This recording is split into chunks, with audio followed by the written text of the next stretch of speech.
اب آپ ادھر سے بچ رہے ہیں تو آپ کے ساتھی ججز سنا رہے ہیں، آپ سامنے دیکھتے ہیں تو آپ کو پی ٹی آئی کا وکیل سوال کرتا ہے، آپ سنی اتحاد کونسل کی طرف دیکھتے ہیں تو وہ آپ سے متلاشی نظروں سے پوچھتے ہیں، تو آپ کس کس سے بچیں گے؟ تو یہ آپ نے جو کیا ہے یہ آپ کو فیس کرنا پڑ رہا ہے۔ بہرحال آج بھی جب آئے وکیل صاحب جو کہ پی ایم ایل این اور دوسری وہ جو تمام جماعتیں جن میں یہ نشستیں بٹی تھیں، تو جسٹس عائشہ ملک صاحبہ نے پھر جو وہاں پر ان کے بخیے ادھیڑے ہیں وہ سننے سے تعلق رکھتے ہیں، جسٹس عائشہ ملک صاحبہ نے ان سے یہ سوال کیا کہ بھائی آپ نے جو یہ ایکسٹرا نشستیں حاصل کی ہیں، آپ ان کو ڈیفینڈ بھی کرنے آگے ہیں، تو یہ بتائیے کہ یہ جو آئین میں لکھا ہے کہ آپ کو جیت کے تناسب سے نشستیں ملتی ہیں، تو یہ متناسب نمائندگی کیسے ہوگی؟ اس ایک سوال کے جواب پہ 5 منٹ وہ گرل کرتی رہی ہیں، لیکن موصوف کے پاس اس کا کوئی جواب نہیں تھا۔ آگے سے جواب دے رہے ہیں پی ٹی آئی نے لسٹ جمع نہیں کرائی، سنی اتحاد کونسل نے الیکشن نہیں لڑا، انہوں نے لسٹ بھی، انہوں نے جو کچھ بھی کیا ہے وہ ان کا مسئلہ ہے، نشستیں انہیں ملیں گی یا نہیں ملیں گی وہ ایک الگ معاملہ ہے۔ آپ یہ فرما دیجئے کہ آپ کو یہ نشستیں کیوں ملیں، اور اس کا کوئی جواب نہیں تھا ان کے پاس۔ آئیں بائیں شائیں اور بحث مباحثہ فضول کا۔ اس میں پھر قاضی صاحب نے کودنے کی کوشش کی، تو پھر اس کے اوپر جسٹس عائشہ ملک صاحبہ نے پھر سے سوال کیا کہ سر آپ ہی بتا دیں کہ متناسب نمائندگی کو کیسے جسٹیفائی کیا جا سکتا ہے، کیسے ایک ایسی جماعت جس نے اگر ایک نشست حاصل کی ہے تو اس کو آپ 77 نشستیں دے دیں گے، تو کیا یہ ول آف دا پیپل ہوگی؟ اور پھر عائشہ ملک صاحبہ کا بہت امپورٹنٹ آرگومنٹ کہ یہ بتا دیجئے کہ اگر کسی کو کم نشستیں عوام نے دی ہیں تو کیا ہم کسی اور کی نشستیں اس کو دے کے، مخصوص نشستیں اس کو دے کے اس کو میجورٹی دے دیں؟ پھر تو ہم نے ول آف دا پیپل کا ہی قتل کر دیا۔ تو یہ بڑی بہت لاجیکل باتیں آج جسٹس عائشہ ملک صاحبہ نے آج اٹھائی ہیں۔ پھر جسٹس منیب اختر صاحب نے بھی بڑے امپورٹنٹ سوال کیے، اور انہوں نے بھی پھر یہ بات کی کہ جناب جو الیکشن میں بیٹ کا سمبل لیا گیا اس کے گرد یہ سارا مسئلہ جو ہے وہ گھومتا ہے بار بار۔ پھر انہوں نے سوال کیا الیکشن کمیشن کے وکیل سے۔ اب یہ بڑا دلچسپ تھا کہ بھائی آپ بتا دیں کہ بلہ تو چلیں سپریم کورٹ نے لے لیا، لیکن آپ نے خود سے یہ کیسے طے کر لیا کہ یہ تمام لوگ آزاد ہیں؟ آپ نے ان کو پی ٹی آئی کے حوالے سے اپنی وابستگی شو کیوں نہیں کرنے دی؟ اس کے اوپر الیکشن کمیشن کے پاس کوئی جواب نہیں تھا۔ پھر انہوں نے کہا جی وہ بلے کے نشان کا جو فیصلہ آیا، جو بلے کے نشان کا فیصلہ آیا، جب انہوں نے بار بار اس کا حوالہ دیا تو قاضی صاحب چڑ گئے۔ انہوں نے کہا بھائی آپ کیا بلے کے نشان کا فیصلہ لگے ہوئے ہیں کرنے، کہاں میں نے ایسا لکھا، کہاں میں نے ویسا لکھا۔ ان کو پھر اپنی وضاحتیں دینی پڑ گئیں کیونکہ ظاہر ساری ملبہ ان کے اوپر گر رہا تھا۔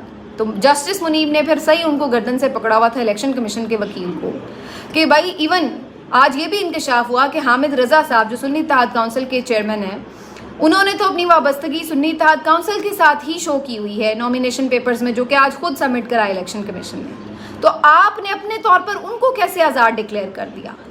یہ ایک انتہائی مجرمانہ کام کیا الیکشن کمیشن نے کہ اپنے طور پر ایک پارٹی کے سربراہ کو بھی آزاد ڈکلیئر کر دیا، اور ساتھ ہی ساتھ پی ٹی آئی کے تمام امیدواران کو بھی آزاد ڈکلیئر کر دیا، جبکہ سپریم کورٹ کے فیصلے میں تو ایسا کہیں نہیں لکھا تھا۔ یہ وہ چیز ہے جس نے الیکشن کمیشن کی مجرمانہ کارروائی کا بھانڈا پھوڑ دیا، اور منیب اختر صاحب نے اس کو صحیح طور پر گردن سے پکڑا، جس پہ قاضی فائز صاحب بڑے بناتے ہوئے ہمیں نظر آئے۔ دوسری طرف تیسرا جو اہم کام کیا وہ جسٹس اطہر من اللہ صاحب نے کیا، جنہوں نے اخیری کر دی، مطلب میرا خیال ہے انہوں نے اینڈ کر دیا۔ انہوں نے صرف یہ بات کی کہ بھائی کیا ہم بات کرتے ہیں، کیونکہ قاضی صاحب بار بار ایک ہی ریپیٹ لگے ہوئے تھے کہنے کہ جی کانسٹیٹیوشن کا ٹیکسٹ یہ کہتا ہے، کانسٹیٹیوشن کا ٹیکسٹ یہ کہتا ہے۔ بھائی ٹیکسٹ جو بھی کہتا ہے، کیا جو ناانصافی ہو رہی ہے وہ آپ کو نظر نہیں آ رہی ہے؟ پھر اطہر من اللہ صاحب نے اس بات کے اوپر کیا کہ بھائی آپ یہ دیکھیں اس ملک میں ہو کیا رہا ہے، ہم نے کیا ریت میں اپنی سر دبا کر آنکھیں بند کر کے بیٹھے رہنا ہے؟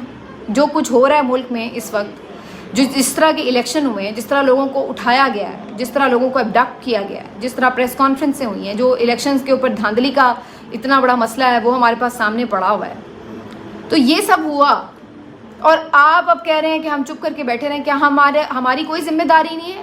کیا ہماری ذمہ داری نہیں ہے ایز اے سپریم کورٹ ججز کہ ہم نے عوام کا جو حقوق ہے اس کے تحفظ کرنا ہے؟ یہ ہماری ذمہ داری نہیں ہے؟ اور آپ کانسٹیٹیوشن کی رٹ لگائے ہوئے ہیں۔ یہ بتائیں کہ کانسٹیٹیوشن پہ عمل ہو کہاں رہا ہے بھائی اس ملک میں؟ کہاں ہو رہی ہے آئین کی پاسداری؟ تو اطہر من اللہ صاحب نے پھر صحیح طور پر آئینہ دکھایا۔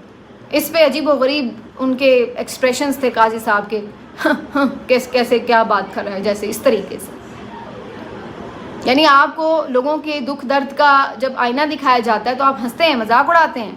آپ کے لیے وہ ایک ہنسی کی بات ہے کہ یہ کیا بیوقوفانہ باتیں کر رہا ہے عطر من اللہ, اس طرح کی چیز. تو عطر من اللہ صاحب نے یہ بات کی کہ آج جو ہم کر رہے ہیں اور اس پہ اگر ہم آنکھیں بند کر کے بیٹھے تو کل کو تاریخ ہمیں معاف نہیں کرے گی, ہم بھی تاریخ کے کٹہرے میں ہوں گے کہ ہم نے سپریم کورٹ کے جج ہوتے ہوئے کیا کیا. آنکھیں بند رکھی ہم نے اس ساری ناانصافی کے اوپر.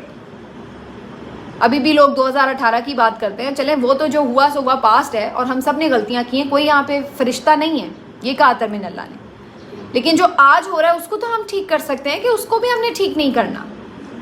تو یہ آج عطر من اللہ صاحب کے ریمارکس تھے.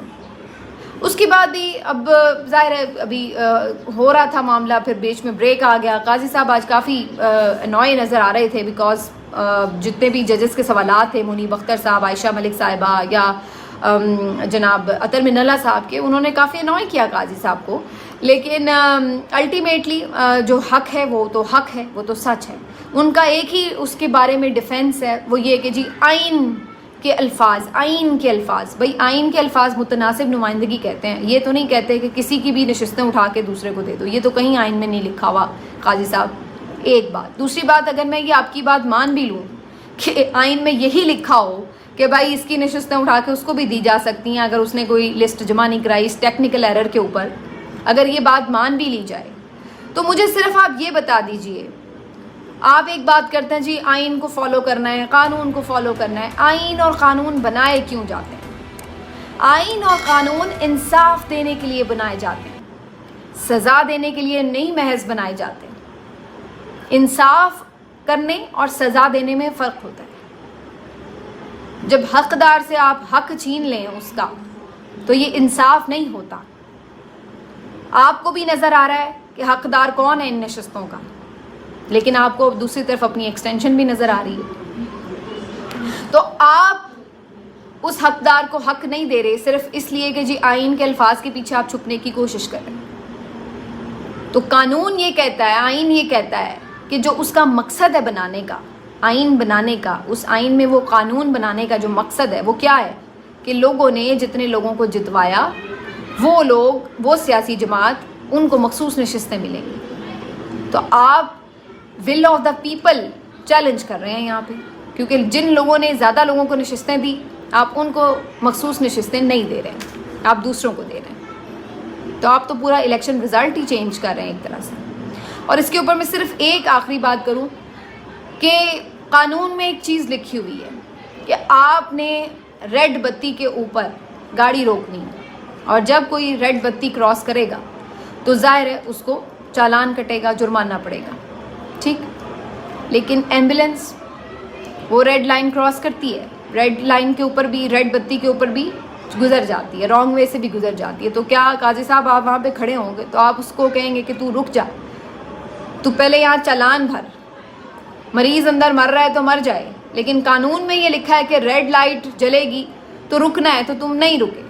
یہ نہیں ہوتا. آپ یہ تو دیکھیں گے نا کہ حالات و واقعات کیا تھے, پھر دیکھیں گے کہ بھائی کیا وجہ بنی ہے. اگر ایون کوئی ایمبولینس نہیں بھی ہے, کوئی اور بھی بندہ ہے, اس نے بھی اگر ریڈ لائٹ کراس کی ہے تو حالات اگر ایسے ہیں کہ اس کے اندر کوئی مریض ہے تو کیا آپ اس کو کہیں گے کہ بھائی تو پہلے یہاں پہ چالان بھر, اپنے چالان کٹوا بیٹھ کے اس کے بعد تجھے ہسپتال جانے دیں گے؟ تو حالات و واقعات اس کے ساتھ ہی جڑے ہوتے ہیں نا, آپ آئین کی محض الفاظ کی تشریح تو نہیں کر رہے ہوتے.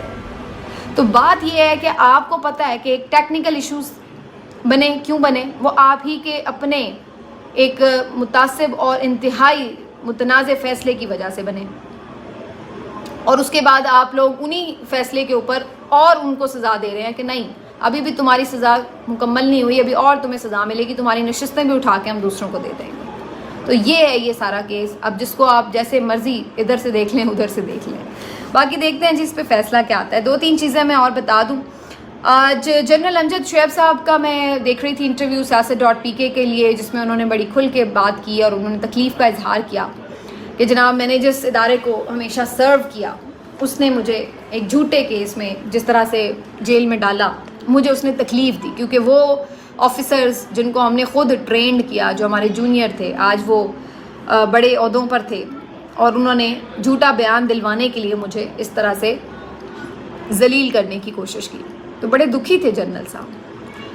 تو یہ حقیقت ہے. اب آپ کی حقیقتیں کھل کے سامنے آ رہی ہیں. ہر کوئی بولنا شروع ہو گیا ہے کہ میں کس کے پاس تھا, کس کے ایما پر مجھے پکڑا گیا.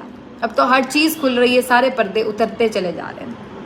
اسی طریقے سے ایک اور پرویز الہی صاحب کی طرف سے ایک ویڈیو سامنے آئی ہے, کیونکہ کچھ لوگ یہ بات کر رہے تھے کہ پرویز الہی صاحب کسی ڈیل یا کسی سمجھوتے کے تحت باہر نکلے. میں نے اس وقت بھی یہ بات کی تھی کہ اگر انہوں نے سمجھوتا ہی کرنا ہوتا تو انہیں سال بھر جیل میں پڑے رہنے کی ضرورت کیا تھی.